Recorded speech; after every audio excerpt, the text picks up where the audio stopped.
आज का संदेश इस बारे में है कि हमें अपनी पहचान कैसे बनाए रखनी चाहिए। उस व्यक्ति ने उत्तर दिया, किसने तुम्हें हमारा अगुवा और न्यायाधीश नियुक्त किया है? क्या तुम मुझे भी मार डालना चाहते हो जैसे तुमने उस मिस्री को मारा था?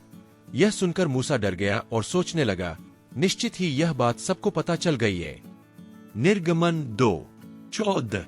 पुराने घावों को उन सपनों पर अधिकार नहीं करना चाहिए जिन्हें परमेश्वर ने तुम्हारे लिए तैयार किया है।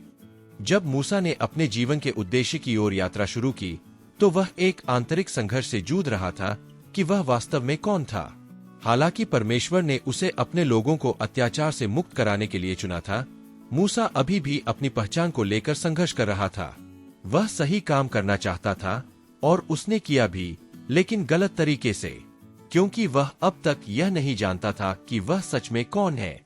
वह दो दुनियाओं के बीच फंसा हुआ था, किसी में भी पूरी तरह से फिट नहीं हो पा रहा था। जिन स्तंभों पर कभी उसका जीवन टिका था, उन्होंने भी उसे अस्वीकार कर दिया। मूसा खुद को खोया हुआ महसूस कर रहा था, लेकिन उसी असहजता में परमेश्वर ने उसकी सच्ची पहचान प्रकट करनी शुरू की। वह पहचान जो दुनिया ने नहीं, बल्कि केवल सृष्टिकर्ता ने उसे दी थी। और निस्संदेह हम में से कई लोग इस तरह के अनुभव से गुजर चुके हैं। जीवन में कुछ ऐसे चरण आते हैं जब हम पुराने घावों को ढोते हैं, कुछ बचपन से ही, जो आधुनिक दुनिया के दबावों में उलझ जाते हैं। हम खुद को ढालने की कोशिश करते हैं, अक्सर वही बनने की कोशिश करते हैं जो लोग हमसे अपेक्षा करते हैं, और अनजाने में हम अपनी असली पहचान से दूर होते चले जाते हैं। कई माता पिता अपने बच्चों को देखकर सोचते हैं कि उन्होंने कहाँ गलती की। कुछ लोग यह सोचते हुए उस अवस्था से गुजरते हैं कि उन्होंने कब कोई गलत निर्णय लिया जिससे उनकी जिंदगी इतनी कठिन हो गई।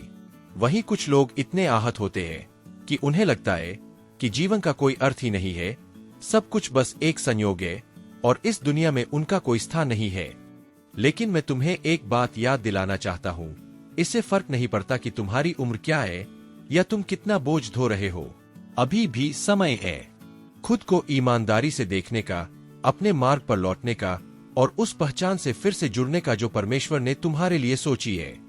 अपने अस्तित्व को डर के कारण मत रोकने दो, हार मत मानो, साहस के साथ प्रतिक्रिया करो, क्योंकि हमें यह समझना होगा कि जिंदगी चोट देती है, लेकिन परमेश्वर चंगा करता है। और अगर तुम्हें भक्ति पुस्तकों को पढ़ना पसंद है, तो इस वीडियो के विवरण में एक पुस्तक की सिफारिश दी गई है। यह एक बेस्ट सेलर है जिसने लाखों लोगों के जीवन को छू लिया है। अगर तुम्हें यह संदेश पसंद आया हो तो चैनल को सब्सक्राइब करो। परमेश्वर तुम्हारे सप्ताह को आशीर्वाद दे और तुम्हारा सोमवार शानदार हो। बहुत धन्यवाद और फिर मिलेंगे।